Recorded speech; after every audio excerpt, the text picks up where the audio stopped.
Hi guys, how's it going?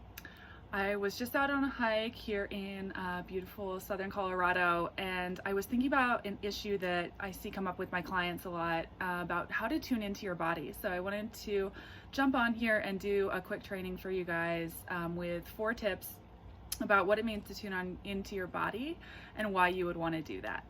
So for anyone who doesn't know me, I'm Katie. I am a holistic health and nutrition coach. And again, in this training, I'm going to talk about what it actually means to tune into your body, why developing that skill can be a game changer and helping you to meet your health goals, and actually not just your health goals, but in living a more aligned life and one that gives you energy and fulfillment.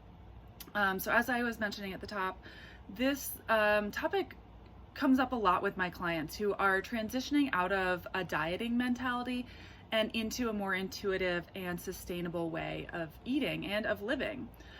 So tuning into your body, it's an essential part of self-care, and that self-care is essential for being able to show up fully in our lives, in our jobs, our relationships, and for causes that we care about in the world. So tune into your body, listen to your body. We hear these terms a lot, but what does it actually mean? Why should you care, especially as it relates to your eating habits? And most importantly, how do you do it? So let me illustrate with a quick story. So years ago, I was nannying for 2 little boys under the age of 8, and I remember being in awe when I would watch them eat. Why? Because of how effortlessly they would eat until they were satisfied and then move on and go on to playing or whatever they wanted to do next. If they were full and they didn't want the rest of what was on their plate, they just walked away. And even if it was just one bite, this was a revelation to me because I spent so many years overriding my body's own internal cues, overriding hunger or eating past fullness, using food as a coping mechanism, and growing up in a household where you always finished your plate. What was on your plate, or you sat at the table until you finished your plate. So this is to illustrate that children are very responsive to their internal cues, like their senses, their instincts, and their own experiences. That's, how we come into this world. When they're upset, they cry. When they're tired, they sleep. When they're hungry, they eat, and then they stop when they're full.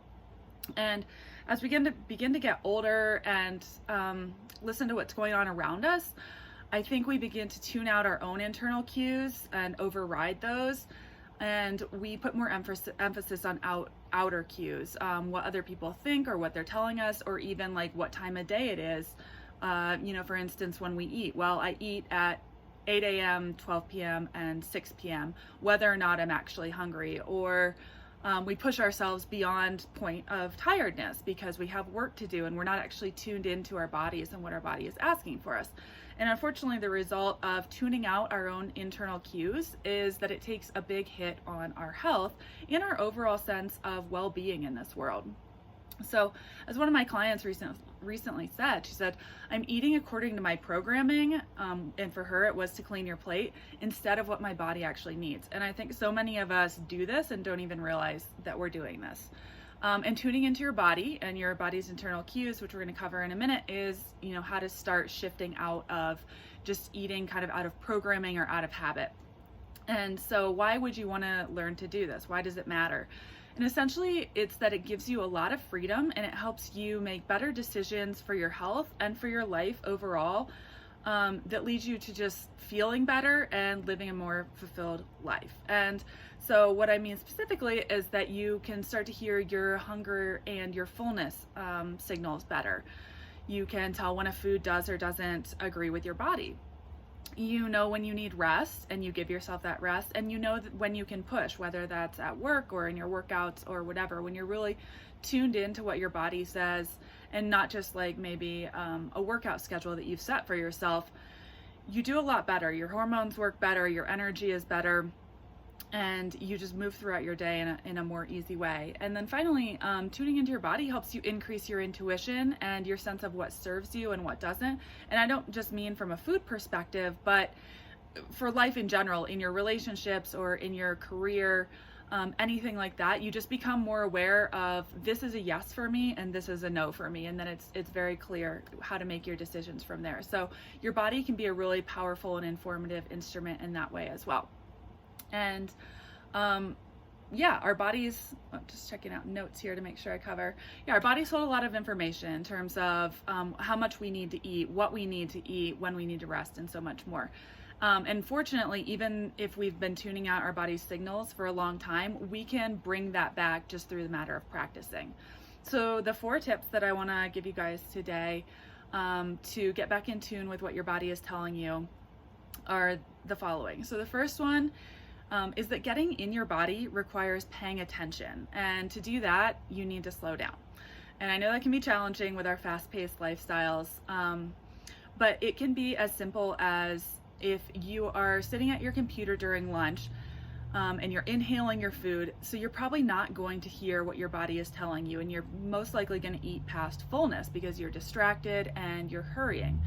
So a really simple way, a really practical way when it comes to slowing down in your life, especially as it relates to your eating patterns, and something that I practice and my clients practice, is just to take 3 to 10 deep belly breaths right before you're about to eat. So it's inhale through the mouth and then inhale through the nose and out through the mouth. And that's to shift your body basically from a sympathetic nervous system mode, which is the fight or flight mode, into a parasympathetic mode, which is your rest and digest mode. So you're going to metabolize your food better and you're going to absorb it better. And that's, again, before every meal, just 3 to 10 deep belly breaths of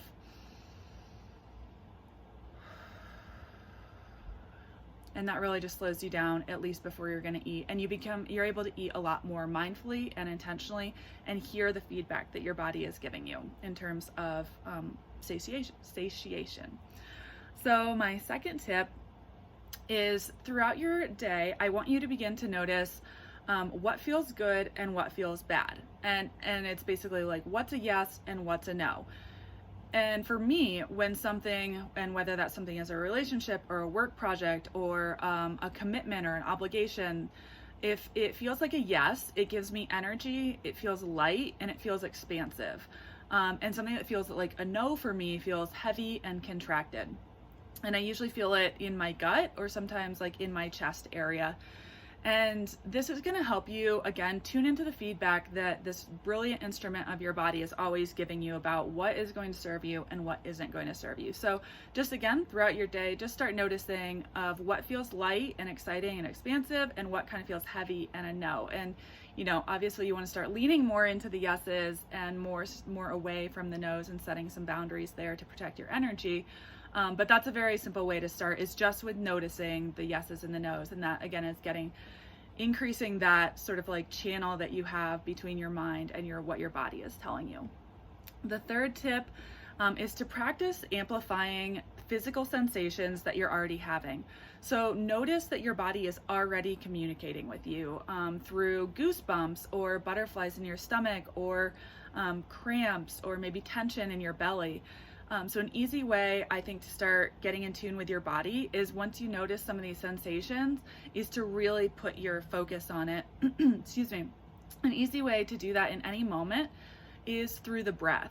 So it's one of the best connections that we have to the body, and you can start doing that right now. So sit comfortably, relax, and breathe again in through the nose, out through the mouth. And just feel the sensation of the breath in your nostrils, then on your lips as it's going out of your mouth. Feel your belly rise and fall. And then you can practice throughout the day. So that's one instance of like amplifying a physical sensation. And again, you can do that with any sort of physical sensations. Really just, when I say amplify it, it's just putting your attention onto the physical sensation. And again, that's going to increase that communication between your mind and your body, and allow you to tune into more to what your body needs. And then the fourth tip I want to leave you guys with is related to the last one. It's about noticing the physical sensations. And I think a really easy way to do this through the sensation of touch is to get into a body of water or some sort of water, whether that's getting into a bath or a river or a lake. And to feel the physical sensation of the water on your skin. And I think it's a great one because it's really easy. We all know what that feels like, and it's really easy to notice that when we put our attention on it. And then you can tune into like the temperature of the water, how it feels as you move through the water. And again, it's just bringing awareness to these physical sensations to help increase our communications between our mind and our body. And you can do that with any physical sensation. It doesn't have to be water. I just think that's a really easy one to notice it. You could even do it right now with noticing, like, how does it feel for your body to be sitting in the chair, if you're sitting in a chair, or with your feet on the ground. What does that contact between your feet and the ground feel like? And just, again, tuning into those sensations, slowing down, and really starting to pay attention, because this can be one of the best ways to really regulate how we interact with food, and getting off of the diet and then tuning into what our body actually needs. Because ultimately we don't want to have to follow food rules or to track our calories or our macros all the time. We want to be able to tune into the feedback that our brilliant bodies are giving us all the time. So that is all I have for you guys today. Drop me a comment if you have questions, or if this was helpful to you and you want to see more training videos like this.